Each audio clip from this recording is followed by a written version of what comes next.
Y'all know I got something to say about something, otherwise it ain't nothing to be said at all. Y'all see me rocking my blue glasses, right? My blue glasses. I don't really break them out that much, but I'm going to try to help the Lions out as much as I possibly can because they look like they clearly need it. They clearly need it. They played over the weekend, couldn't seem to win the game. So, it don't help that a couple of their players was driving drunk on the freeway the wrong way and then messed around and got into an accident and injured themselves and the person in the other vehicle. That was actually going the right way. How we gonna win games and the players can't even be disciplined enough off the field to know better how to conduct themselves? It got to be stressful being on a losing team. I'll admit that. You might need to throw a few back. Sit on a couple bar stools. Drown your sorrows a little bit. But you can't get to the point where you operating a vehicle and you can't even drive right. You're going the wrong way on the damn freeway. You could have killed yourself. By the grace of God, they all survived. Now, I ain't going to read too much into it, but I'll say the driver is no longer with the team. They cut him. That's it. It's a wrap. He's done. The passenger's on, I think, like an injured reserve leave. They're going to, wait for him to recover. He might have an opportunity to come back. But to me, an accessory, because the fact that you're getting in a car with somebody intoxicated, hell, you just as guilty as the one intoxicated. And you saying fuck your own life. You basically don't care one way or the other, clearly. So they lost. Again. Then it was a day two when there was the Tigers and the Lions playing. A lot of people was downtown this past weekend. But then here they go. Celebrating or doing whatever they do. They're drowning, like I said, drowning their sorrows. Got drunk. Driving intoxicated on the freeway. That ain't a good look. I figured I'd wear my little lion stuff. Try to help them out. Maybe they can get over the hump. I don't understand it. What'll make you do that? I don't understand. We got to be careful, grown folks. We got to be careful when we drink. It's one of the biggest escapism things that we do is drink.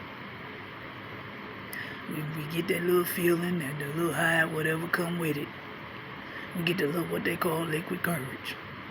And it's just the courage to do stupid shit at the end of the day.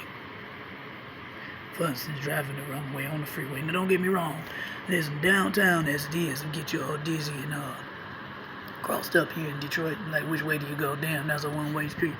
And sometimes the freeways, like the mixing bowl areas will have you confused. Like, where am I going? Where's northbound? Southbound? Oh shit, I'm going to Chicago. I was trying to go to Ohio, but okay. So moral of the story is I get it. And that's when you're sober. So you know damn well it's twice as bad when you're intoxicated. So now these guys recovering. I think they was all in a serious condition, including the gentleman that was driving I think it might have been a black SUV or something like that, actually going the right way. It's unfortunate that it had to happen, but we got to do better. We need to do better. Now, we definitely need to do better than the next thing I'm about to talk about. I'm going to move on off these Lions, for real. I hope they recover, and I hope they learn their lesson. Especially the one that ain't on the team no more for sure. And it don't look like he gonna have an opportunity to come back after this. I'm disappointed too because he was black. I believe the passenger was white. And I don't think it should be no more leniency to the passenger than it should have been for the driver, real talk. Because they got in that car, both of them knew what state they was in. And the passenger wasn't held at no gunpoint to get in that car. And their teammates, they play for the same team. So clearly this might not have been, it could have been the first time they hung out, but more than likely probably wasn't. So to me, they both just as guilty. So, I digress on that one. Anyway, Well, we got some more of that with it on the lodge stuff. I seen a news story where it was a man chained and roped to the top of a SUV, standing up while the car was going.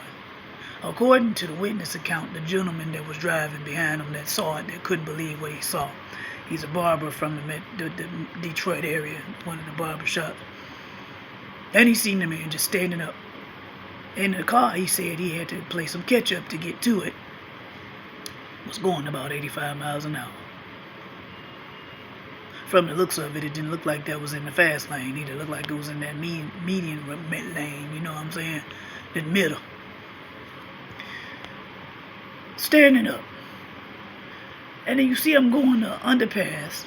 He got the duck, so he don't get bopped with the underpass and knocked out. And I don't know what's worse, the fact that he chained up there.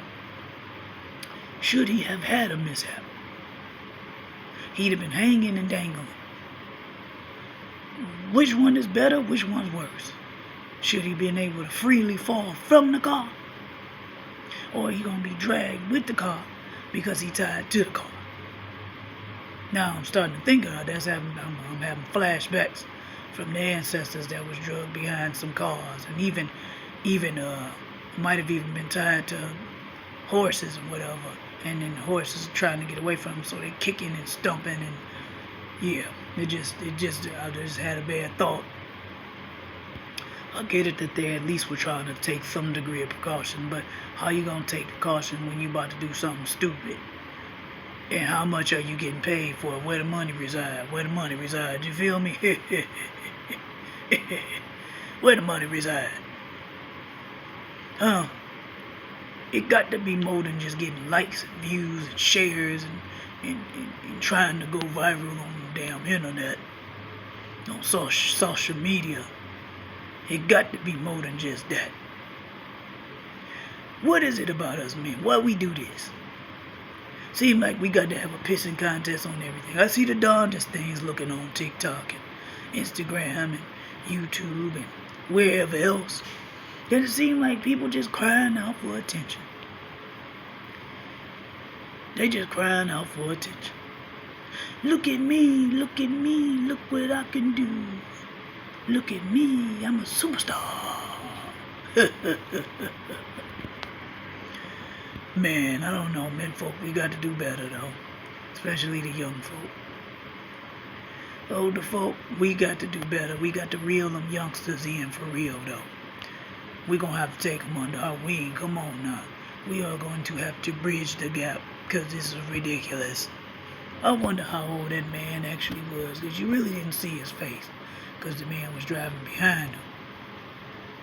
And I know he wasn't about to put himself in jeopardy going faster than that car was already going to get in front of him to get a view of the face of the person that was on the car.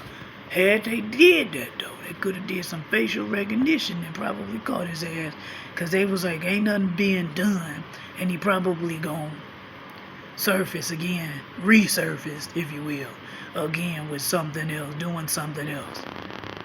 Because if he getting a bunch of attention and publicity from that particular stunt, best believe he gonna keep going to do something else. That is what we do. We pretty rock-headed, man. We got to know that. We got a primitive rock-headed side about us.